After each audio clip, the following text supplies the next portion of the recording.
Welcome to another video in Ask the Director series. Today we're going to be talking about who has the legal authority to sign funeral documents. So do stay tuned. Hopefully you'll find it informative.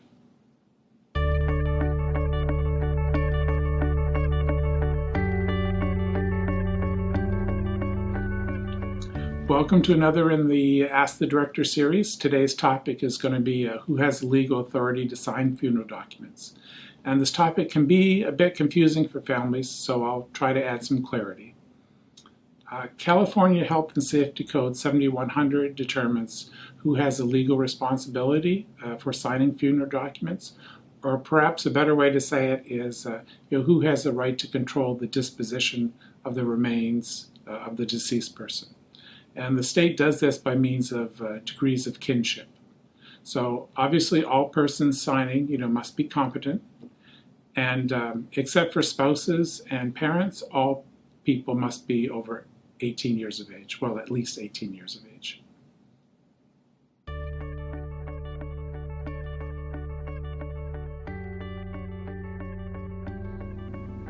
So the first degree of kinship is self-signing. Many people decide to get the funeral arrangements and paperwork taken care of well before they pass. Sometimes it's weeks before, sometimes it's years before. Making pre-arrangements is a great idea. It relieves your family of all the stress of dealing with arrangements at the time of your passing.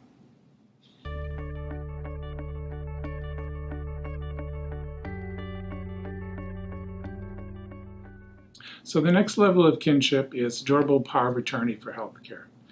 This is a document prepared by a lawyer that allows a designated person to make healthcare decisions for you when you're no longer able to do it yourself. It also allows them to control the disposition of your remains when you pass. There can be two documents, one for healthcare and one for financial. So, carefully review the documents to make sure that you're giving us the correct one.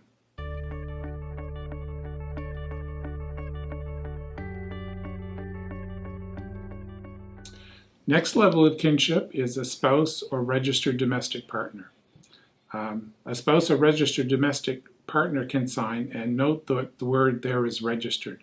You can't just be a partner living with someone. And not surprisingly, we do get people come into our office sometimes that are a little surprised that they actually need a legal agreement to be able to sign.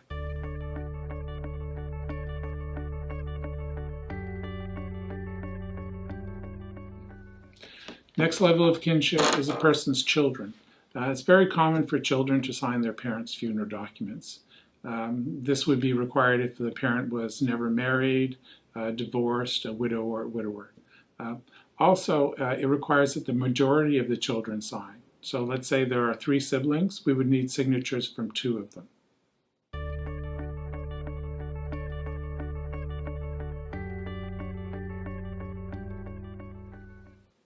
Next level of kinship is parents. Unfortunately, sometimes parents do have a child that passes. In this case, both the parents, if they're available, still alive, are required to sign the funeral documents.